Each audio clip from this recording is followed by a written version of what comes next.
ان الحمد للہ رب العالمین والصلاة والسلام علی صفوت خلقہ محمد النبی الامی وعلی آلہ وسلم تسلیما۔ اللہ تبارک و تعالیٰ نے رمضان اور قرآن کا حسین جوڑ بنایا۔ اللہ تبارک و تعالیٰ نے قرآن عزیز کو باعزت بنایا۔ جو کوئی شخص اس کے ساتھ جڑ جاتا ہے وہ بھی باعزت ہو جاتا ہے۔ رمضان اور قرآن کا سلسلہ جاری، 16واں پارہ اور اس کا خلاصہ پیش خدمت ہے۔ اس پارے میں 3 حصے ہیں۔ ایک سورۃ کاف کا بقیہ حصہ، دوسرا سورۃ مریم مکمل ہے اور سورۃ طٰہٰ بھی مکمل ہے۔ سورۃ کاف کا جو بقیہ حصہ ہے اس میں 2 باتیں ہیں۔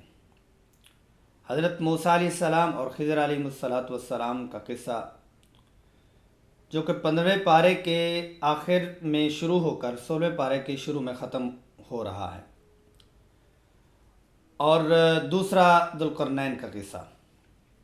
جہاں تک حضرت موسیٰ اور خضر علیہ السلام کا قصہ ہے، حضرت موسیٰ علیہ السلام کو جب اللہ کی طرف سے یہ اطلاع ہوئی کہ سمندر کے کنارے ایک ایسے صاحب رہتے ہیں جن کے پاس ایسا علم ہے جو آپ کے پاس نہیں، تو آپ ان کی تلاش میں نکل پڑے۔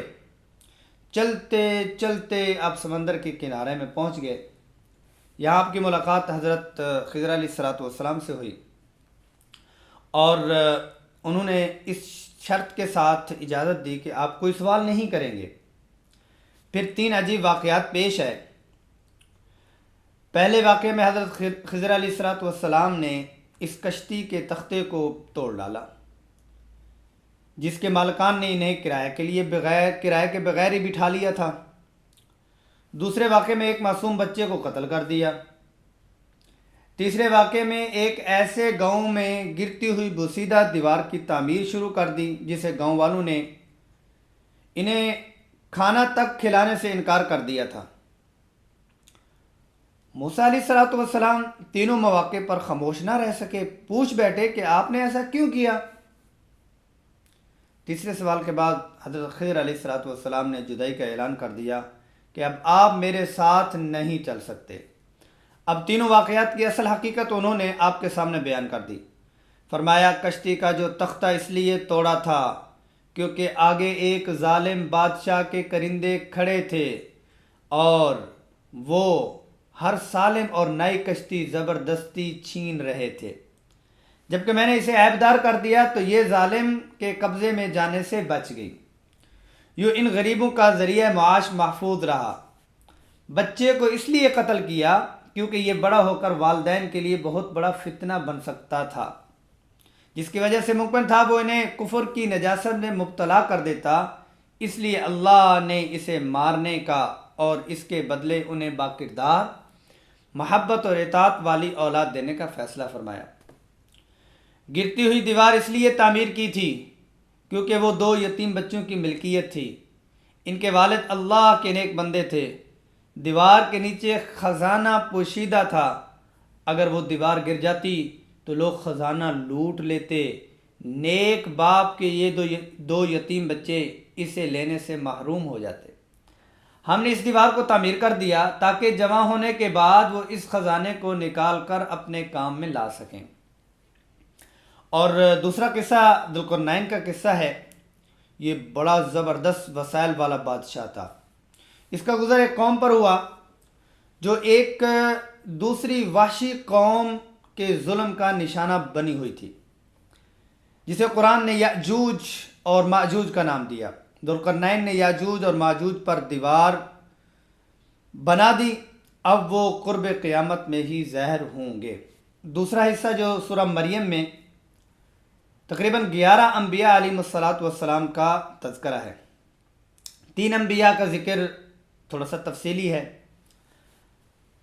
وہ یہ ہے کہ حضرت یحییٰ علیہ السلام کی ولادت، اللہ تعالیٰ نے زکریا علیہ السلام اور ان کی اہلیہ کو بڑھاپے میں بیٹا عطا فرمایا جسے نبوت سے بھی سرفراز فرمایا گیا۔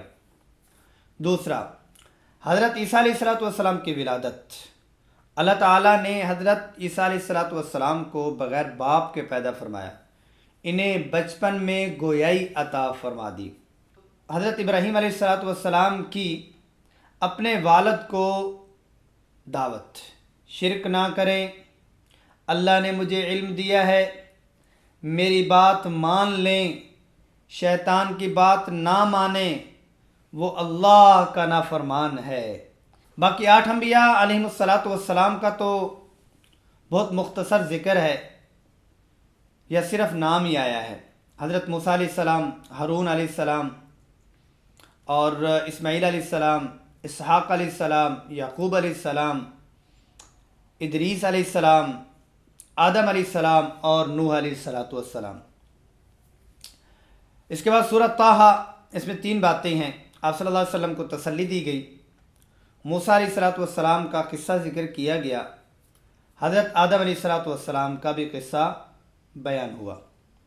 تسلی رسول، حضور اکرم صلی اللہ علیہ وسلم قرآن کریم کی تلاوت اور دعوت دونوں میں بے پناہ مشقت اٹھاتے تھے۔ راتوں کو نماز میں اتنی طویل قرات فرماتے کہ پاؤں مبارک میں ورم آ جاتا، اور پھر انسانوں تک قرآن کے ابلاغ اور دعوت میں بھی اپنی جان جوکھوں میں ڈال دیتے۔ جب کوئی اس دعوت پر کان نہ دھرتا تو آپ کو بے پناہ غم ہوتا۔ اس لیے رب کریم نے کئی مقام پر آپ کو تسلی دی۔ یہاں بھی یہی سمجھایا گیا کہ آپ اپنے آپ کو زیادہ مشقت میں نہ ڈالیں۔ اس قرآن سے ہر کسی کا دل متاثر نہیں ہو سکتا، یہ تو صرف اسی شخص کے لیے نصیحت ہے جو دل میں اللہ کا خوف رکھتا ہو۔ حضرت موسیٰ علیہ السلام کا قصہ، حضرت موسیٰ علیہ السلام کے جو حالات اس صورت میں بیان کیے گئے ہیں، ان کو ذہن نشین کرنے کے لیے چند عنوانات قائم کیے جا سکتے ہیں، یعنی باری تعالیٰ کے ساتھ شرف ہم کلامی، دریا میں ڈالا جانا، تابوت کا فرعون کو ملنا، پوری عزت اور احترام کے ساتھ رضاعت کے لیے حقیقی والدہ کی طرف آپ کو لوٹایا جانا، آپ سے ایک قبطی کا قتل ہونا لیکن اللہ کا آپ کو قصاص سے نجات دلانا، آپ کا کئی سال مدین میں رہنا، اللہ کی طرف سے آپ کو اور آپ کے بھائی حضرت ہارون علیہ السلام کو فرعون کے پاس جانے کا حکم، فرعون کے ساتھ موعظہ حسنہ کے اصول کے تحت مباحثہ، آپ کا مقابلہ کے لیے جادوگروں کا جمع ہونا، موسیٰ علیہ السلام کی فتح، سحروں کا قبول اسلام، قبول ایمان، راتوں رات بنی اسرائیل کا اللہ کے نبی کی قیادت میں مصر سے خروج، فرعون کا مع لشکر تعاقب اور ہلاکت۔ اللہ کی نعمتوں کے مقابلے میں بنی اسرائیل کا ناشکرا پن، سامری کا بچھڑا بنانا اور اسرائیلیوں کی ضلالت، تورات لے کر حضرت موسیٰ علیہ السلام کی طور سے واپسی اور اپنے بھائی پر غصے کا اظہار، حضرت ہارون علیہ السلام کا وضاحت کرنا وغیرہ، یہ عنوان آپ کو بتلا دیے۔ حضرت آدم علیہ السلام کا قصہ بھی ہے۔ اللہ تعالیٰ نے آدم علیہ السلام کو پیدا فرما کر مسجود ملائکہ بنایا۔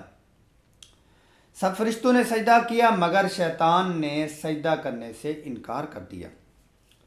اللہ تعالیٰ نے حضرت آدم علیہ السلام سے فرمایا، اب یہ تمہارا اور تمہاری بیوی کا دشمن ہے، جنت میں رہو، یہاں آرام ہی آرام ہے، نہ تم بھوکے ہوتے ہو یا ننگے، نہ پیاسے ہوتے ہو اور نہ دھوپ سے تکلیف اٹھاتے ہو، بس ایک کام، فلاں درخت کے قریب نہ جانا۔ مگر شیطان نے وسوسہ پیدا کیا، حضرت آدم اور حوا علیہ السلام نے شجر ممنوع میں سے کچھ چکھ لیا، کھا لیا، اللہ نے انہیں جنت سے نکال دیا، انہوں نے اللہ سے معافی مانگی، اللہ تعالیٰ نے انہیں معاف فرما دیا۔ 16ویں پارے کا خلاصہ پیش خدمت۔ اللہ تبارک و تعالیٰ پورے اخلاص کے ساتھ صحابہ والی صفات کے ساتھ آگے پھیلانے کی توفیق نصیب فرمائے۔